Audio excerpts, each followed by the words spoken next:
Okay, yay. Sorry, I am running a minute late. It's good to see everyone. I'm going to go ahead and begin sharing my screen and get on with the webinar. Okay, I'm going to begin real quick with a little introduction to our Professional Development Badging Challenge that I had hoped to have kicked off by now, but had not, have not. It's just been crazy. And so anyway, I had a group this summer that did Google training, and so I'm going to start with them, and we're going to start with Google. So I'm going to show you this little video, promotional video, and then I will talk more about it in just a minute.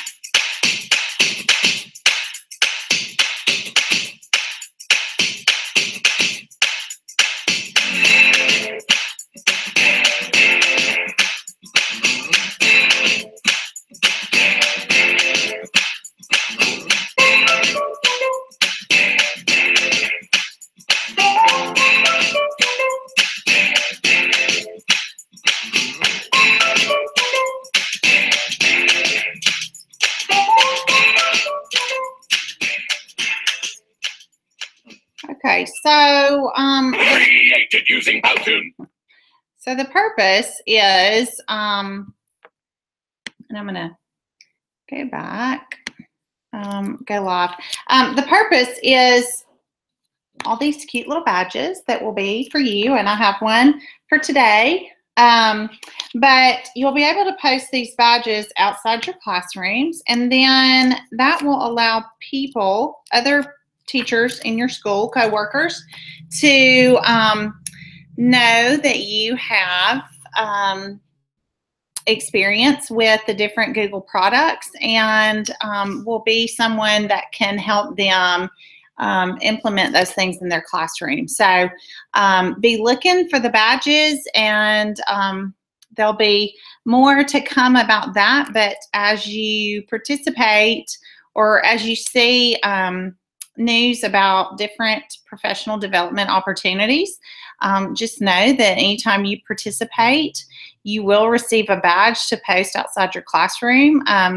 There will also be things that the administrators, as they do their walkthroughs, will be looking for in your classroom. So don't be surprised if someone asks you about it, or you show up and there are new colorful badges outside your classroom. Okay, so I'm going to go back and get going, and let us get started with our Google Interland. So Google has come up with a new digital citizenship program. They started this summer, and so you'll notice on your Chromebooks down at the bottom in the dock, you'll notice the little Interland. This is his back, so you can't really see him real good, but there is a link there. So it'll be very easy for your students using Chromebooks to click that and go straight to Interland. And just a bit about all the other icons that you'll notice at the bottom of your Chromebooks. Those are all apps and extensions that I have pushed out through the Google console. I know that I have Interland and Seesaw and Socrative and Nearpod, and I can't even remember what all. I know Classroom. I think there's a, I don't know, I can't even remember all that I've pushed out. But all that said, anything that any apps or extensions in the Chrome Web Store that you would like to have on the Chromebooks, just let me know, and I can push that out to your room or to your school or to the entire district. So, but anyway, there is and I'm gonna let you just look at this for just a minute, and then we'll talk. And there's the little interland character.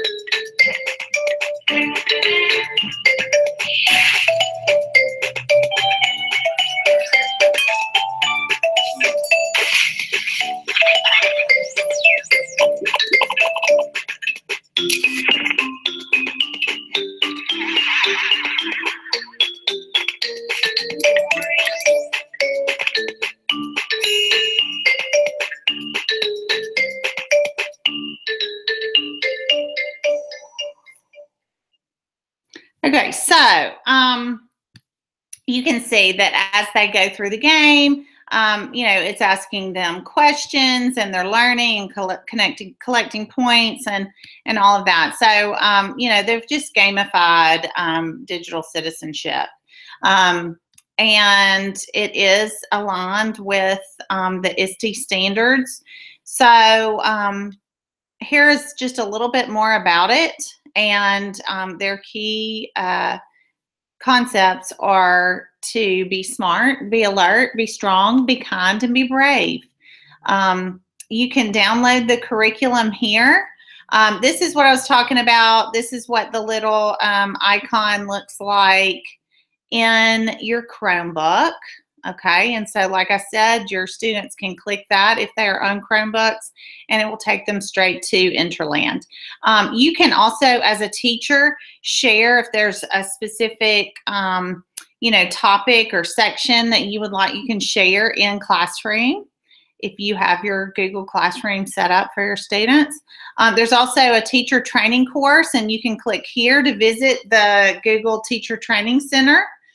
There's a poster that you can download. There are certificates and badges for your students that you can download. And there's also a paper activity there that you can download. So I think it, would be a lot of fun for kids. This would be a great poster to post. You could even, cut it up and post the different sections and different areas of your classroom. So I'm just going to share kind of several different activities, and I know that we got started late, so I'm going to go fast. I love Erin Flanagan. You've probably seen me post a lot of her, share a lot of her things that I see on Instagram. If you're on Instagram, there are a lot of teachers of Instagram right now that are not on other social media sites, but they are on Instagram. And so you might definitely check her out on Instagram and Twitter and Facebook. But she has a lot of great ideas on her blog about digital citizenship all year long. And she I like the way she has it separated into different topics. I love this I am poster or whole unit that she's doing. And she has another one that she had shared on Instagram. But any of her things, if you click these links, it will take you to her Teachers Pay Teachers page. And, it's not terribly expensive, but it's definitely something that you could even create yourself. So, but just take a look at her stuff. And on her blog, she has, tons of great Google stuff and iPads and digital Scoot activities, if you are familiar with that. She's got these great punch cards and, writing activities. But it's just a great, like I said, a great way to look, and, you can adapt for your own classroom. And like I said, practice digital citizenship year round. If we're going to have the one-to-one situations that we have in most of our elementary schools, we really need to teach them how to be responsible in the digital world, as well as in the real world. She's got also some pic collage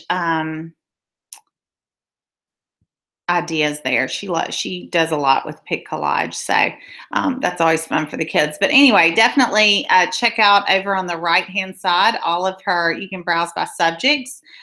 She just, like I said, has a ton of stuff.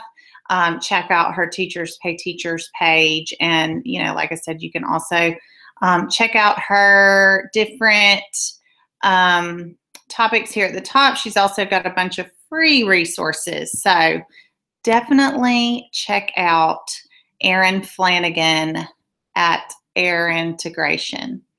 I know a lot of you use Nearpod, and Nearpod had several free or light versions, as they call them.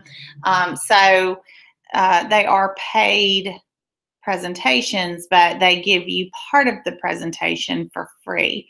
So if you're interested in Nearpod, and they are, as you can see, K through 12 resources. So definitely take a look at those. If you don't have a Nearpod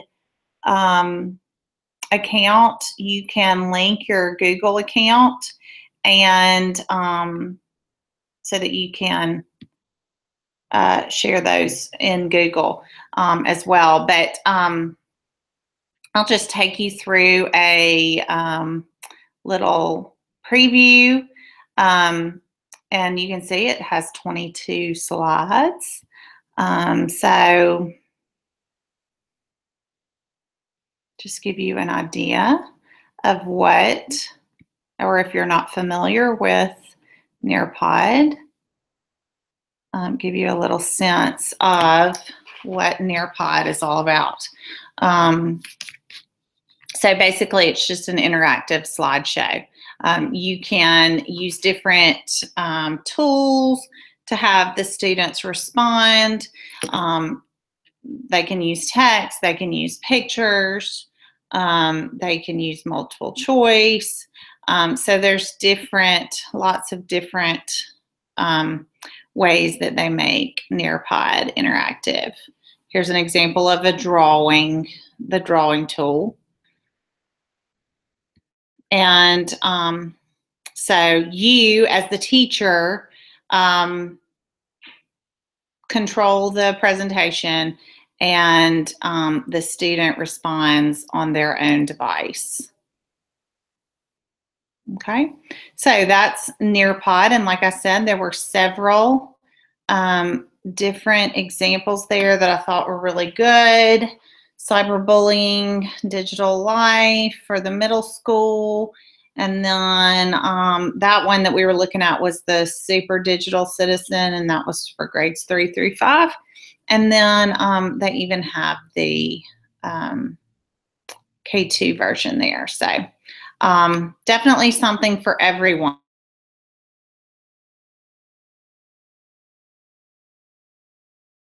Here, I really didn't see anything new that we haven't shared before, but I always like to share it because I think it's such a great comprehensive program.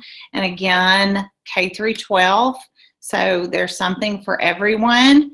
I love these family education. If you, there's toolkits that you can download that are great for like open house, or the first PTO. You could focus in on digital citizenship. If you'll come here under Connecting Families, there's different resources there, and here are those toolkits that I was talking about. There's also games, the Digital Passport, Digital Compass, and Digital Bites, and those are just for different age groups. Okay, so the Passport, I think, is maybe K5, and then the Compass is 6-8, and the Digital Bites is for the high school students, the teens. So again, you have classroom posters, curriculum, tutorial. So a lot here. I know that you're probably already familiar with that, so I won't spend a lot of time, but I think the family education part could be really useful for your school. A lot of people have Brain Pop, and you're familiar with that. You do have 2 here that are free. But if you have a Brain Pop subscription, which I know several of our schools do, then of course you have access to all of them, and they have such a great unit here. You also have, I'm sure, several resources available through Brain Prop Junior also. So be sure and look that up, especially if you have a paid subscription. Another one of my favorites, and my kids' favorites when I was in the lab, was NetSmart's Kids. And again, this is not anything new. You can notice all the videos for the kids. And, you know, I used to put these up on the projector, and we would discuss, and you know, then they could go back to their computer and, you know, do their own activities. There's also an educator section. You can choose lesson plans to download, and student project kits and presentations. Again, there's also a parent section. Definitely might want to mention the new app to your parents. Again, especially if you were going to do some type of family night or you know, open house event. Then for the teens, there is NS Teens. And again, there are videos, games, quizzes, comics, and the same is true for the kids. So you have lots of, but this would be more age appropriate for your middle school. So definitely also next week, I'm going to be doing another webinar on for more geared to the secondary students. And I'm going to talk about some different resources on fake news. We've heard a lot about that, you know, from Donald Trump lately, but there has been a recent study that has shown that 80% of our students can't tell the difference in real news and fake news. So, you know, it's very important for them as they are bombarded with different social media sites that they be able to, you know, decipher what is a good and reliable source, and how to find, you know, those sources. So definitely tune in next week. Again, I apologize for being late getting started, but if you have any questions, please let me know. Please also be looking for those badges that will go up around the schools, hopefully by the end of this month. Okay, please contact me if you have any questions.